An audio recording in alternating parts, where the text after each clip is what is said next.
ሰላም ጤና ይስጥልን አድማጭ ተመልካቾቻችን ከቶፕ ኒውስ ኔትወርክ ዕለታዊ ዜናዎችን ይዘን ቀርበናል። በቅድሚያ አርዕስቶቹን። ኢትዮጵያና ናይጄሪያ ፍርደኞችን ለመለወጥ የሚያስችላቸውን ስምምነት ተፈራረሙ። በመንግስትና በግል አጋርነት በአዲስ አበባ ከተማ ብቻ 1.3 ትሪሊዮን ብር ካፒታል ያላቸው ፕሮጀክቶች እየተሰሩ መሆኑ ተገለጸ። ከ11 እስከ 56 ሺህ ብር ዋጋ ያለው አዲስ የተሽከርካሪ ሰሌዳ በአዲስ አበባ መስጠት ጀመረ። የኢትዮጵያ መገናኛ ብዙሃን ምክር ቤት አገልግሎቶቹን ለህብረተሰቡ ተደራሽ ለማድረግ የተከናወኑ ስራዎችን ይፋ አደረገ። ግብጽ ከኤርትራ ጋር እያደረገችው ያለችው የሁለትዮሽ ውይይት የአፍሪካ ቀንድ መረጋጋት የብሔራዊ ደህንነቷ ቀጥተኛ አካል መሆኑን ገለጸች። የኢትዮጵያና የናይጄሪያ መንግስታት የፍርድ ውሳኔ የተላለፈባቸው ታራሚዎችን መለወጥ የሚያስችላቸውን የሁለትዮሽ ስምምነት ሰኔ 3 2018 ዓ.ም በአዲስ አበባ ተፈራርመዋል። ስምምነቱ በሁለቱ ሀገራት መካከል ያለውን የህግ ትብብር ወደ አዲስ ምዕራፍ ያሸጋገረ እርምጃ መሆኑ ተመላክቷል። የኢትዮጵያ ፍትህ ሚኒስቴር ባወጣው መግለጫ ስምምነቱ የሚኒስቴር መስሪያ ቤቱ ሚኒስቴር ወይዘሮ ሀና አሪያ ስላሴና የናይጄሪያው ጠቅላይ አቃቤ ህግና ፍትህ ሚኒስቴር ላቲፍ አላሱንካሚ መፈራረማቸውን አስታውቋል። ሚኒስቴሩ አክሎም እንደገለጸው በፊርማ ስነ ስርዓቱ የሁለቱ ሀገራት ግንኙነት ረጅም ጊዜ ያስቆጠረ መሆኑ እንዲሁም ሀገራቱ በተለያዩ ዘርፎች በትብብር መስራት ላይ መሆናቸውን ጠቅሷል።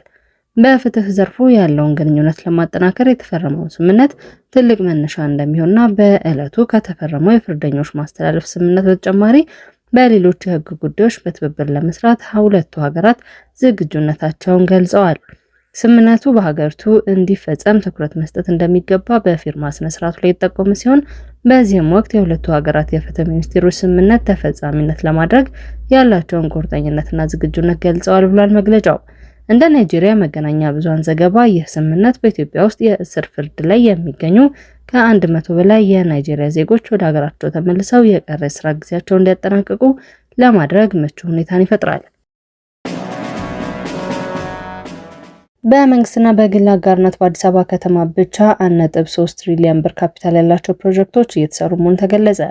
በአዲስ አበባ ከተማ ብቻ በመንግስትና በግል አጋርነት 1.3 ትሪሊዮን ብር ካፒታል ያላቸው ከ80 በላይ ፕሮጀክቶች እየተገነቡ ነው ተብሏል። በመዲናው የሚከናወኑ ፕሮጀክቶችና መሰረተ ልማቶች በመንግስት አቅም ብቻ የሚሟሉ ባለመሆናቸው የግሉን ዘርፍ በማካተት እንዲተገበሩ በ2014 የተቋቋመው የመንግስትና በግል አጋርነት ጽሕፈት ቤት በ2015 ዓ.ም ጀምሮ ወደ ስራ መግባቱን በጽሕፈት ቤቱ የስትራቴጂ ኮሚኒኬሽንና አቅም ግንባታ ጉዳዮች ከፍተኛ አማካሪ አቶ ዋጋይ ተስፋዬ ተናግረዋል።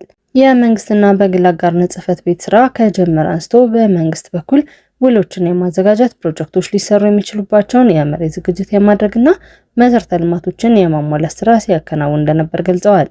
እነዚህ ቅድመ ስራዎች ከተጠናቀቁ በኋላ በጽሕፈት ቤቱ ከታቀዱ 92 የተለያዩ ፕሮጀክቶች 87ቱ ወደ ተግባር ማስገባት እንደተቻለ አብራርተዋል። በመንግስትና በግል ባለሀብቱ አጋርነት በከተማዋ እየተሰሩ ያሉ እና በውል ሂደት ውስጥ ያሉ ፕሮጀክቶች እና አገልግሎቶች በአጠቃላይ 1.3 ትሪሊዮን ብር በላይ ካፒታል ያላቸው መሆኑን አብራርተዋል።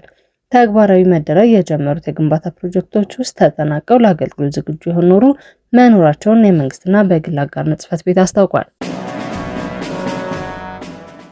የአዲስ አበባ አሽከርካሪና ተሽከርካሪ ፍቃድና ቁጥጥር ባለስልጣን አዲሱን የሰሌዳ አይነት በከተማዋ ባሉ 11 ቅርንጫፍ ጽሕፈት ቤቶች በይፋ መስጠት መጀመሩን ሰኔ 4 2018 ዓ.ም ለመገናኛ ብዙሃን በሰጠው ጋዜጣዊ መግለጫ አሳውቋል። የአዲሱ አሰራር ከዛሬ ጀምሮ ተግባራዊ እንደሚደረግ ተገልጿል። አገልግሎቱ ለጊዜው አዲስ ሰሌዳ ለሚያወጡ ባለ ንብረቶች የተሰጠ ሲሆን ተመዝግበው ሲጠባበቁ ለነበሩ ከ1000 በላይ ሰሌዳ ፈላጊዎች ቅድሚያ ይሰጣልም ተብሏል። የአዲስ አበባ አሽከርካሪ ተሽከርካሪ ፍቃድና ቁጥጥር ባለስልጣን የተሽከርካሪ ዘርፍ ኃላፊ ትዕግስት አሰፋ አሰራሩን የትራንስፖርትና ሎጂስቲክስ ሚኒስቴር ባወጣው መመሪያ ቁጥር 1050/2017ን መሰረት ያደረገ ነው ብለዋል። ኃላፊዋ በሰጡት ማብራሪያ አሁን አገልግሎት ላይ ያለው የሰሌዳ መለያ ዓለም አቀፍ መስፈርቶችን የማያሟላ አስመስሎ ለመሰራት አመቺ መሆኑን ጠቅሰው አዲሱ ሰሌዳ የደህንነት ቴክኖሎጂና ውጤቶች የተካተቱበት በመሆኑ ለስርቆት የማይጋለጥ እንደሆነ ኃላፊ አስረድተዋል። የቅርንጫፍ ጽሕፈት ቤቱ ስራ አስኪያጅ አቶ ታዬ ዲባባ በቅርንጫፍ ጽሕፈት ቤቱ ከ100 በላይ ባለ ንብረት የተሽከርካሪ ሰሌዳውን ለማግኘት ጥያቄ አቅርበው በመጠባበቅ ላይ እንደነበሩና ሰሌዳ የማስረከብ ስራው እየተከናወነ እንደሚገኝ ተናግረዋል። ሰሌዳው ለረጅም ጊዜ እንዲያገለግል ታስቦ እንደተዘጋጀ ያነሱት አቶ ታዬ ለአገልግሎቱ የሚጠየቀው ክፍያ በተሽከርካሪ አይነትና በሚሰጠው አገልግሎት እንደሚለያይ አብራርተዋል። የኢትዮጵያ መገናኛ ብዙሃን ምክር ቤት ከጂአይዜድ ኢትዮጵያ ጋር በመተባበር የተቋሙን አቅም ለማሳደግና አገልግሎቶቹን ለህብረተሰቡ ይበልጥ ተደራሽ ለማድረግ የተከናወኑ ስራዎችን ይፋ አደረገ። በዚሁ መሰረት የምክር ቤቱ ዋና ዋና ተግባርን ለማስታወቅ የሚያገለግል የመልቲ ሚዲያ ውጤቶች ርክክብ እየተካሄደ ሲሆን የተቋሙ ድረገጽን በአዲስ መልክ ተሻሽሎ ስራ ጀምሯል። በትብብር ማዕቀፉ የሰው ኃይል አቅም ማጎልበት፣ የቅሬታ አቀራረብ ስርዓቶችን ማዘመን፣ አገልግሎቶችን በ6 ቋንቋ ተደራሽ ማድረግና የተቋሙን ብራንድ ማሻሻል የተካሄዱ ቁልፍ ስራዎች መሆናቸው ተገልጿል። ምክር ቤቱ ከ120 በላይ የህዝብና የንግድ እንዲሁም የማህበረሰብ መገናኛ ተቋማትን በአባልነት አቅፎ የእርስ በርስ የቁጥጥር ስርዓትን ተግባራዊ እያደረገ ነው ተብሏል። የርክክብ ስነ ስርዓቱ በጀርመን መንግስት የገንዘብ ድጋፍና በጂአይዜድ የመልካም አስተዳደር በኢትዮጵያ ፕሮግራም አስተባባሪ የተዘጋጀ መሆኑ ተገልጿል። በርክክብ መርሃ ግብሩ የኢትዮጵያ መገናኛ ብዙሃን ምክር ቤት ሰብሳቢ አቶ አማራ አረጋዊን ጨምሮ ሌሎችም ጥሪ የተደረገላቸው እንግዶች ተገኝተዋል። ግብጽ በአፍሪካ ቀንድ ያለው የደህንነትና መረጋጋት የብሔራዊ ደህንነቷ ቀጥተኛ አካል መሆኑን ገለጸች። በግብጽና በኤርትራ መካከል ባለፉት 3 ቀናት እየተደረጉ ካሉት ውይይቶች በኋላ ካይሮና አስመራ በክልላዊ ጉዳዮች፣ በባህር ደህንነትና በቀይ ባህር አስተዳደር ላይ ያላቸውን ስትራቴጂካዊ ቅንጅት ማጠናከራቸውን እንደሚቀጥሉ ገልጸዋል። የግብጽ የውጭ ጉዳይ ሚኒስቴር ባድር አብደላቲ የኤርትራ አቻቸው ኡስማን ሳሊህ በካይሮ ሰኔ 3 2018 ዓ.ም ካደረጉት ውይይት በኋላ የግብጽ የውጭ ጉዳይ ሚኒስቴር በአረብኛ ባወጣው መግለጫ እንዳለው ሁለቱ ሚኒስቴሮች ሱዳንና ሶማሊያ ጨምሮ በአፍሪካ ቀንድ ባሉ ወቅታዊ ሁኔታዎች ላይ ተወያይተዋል።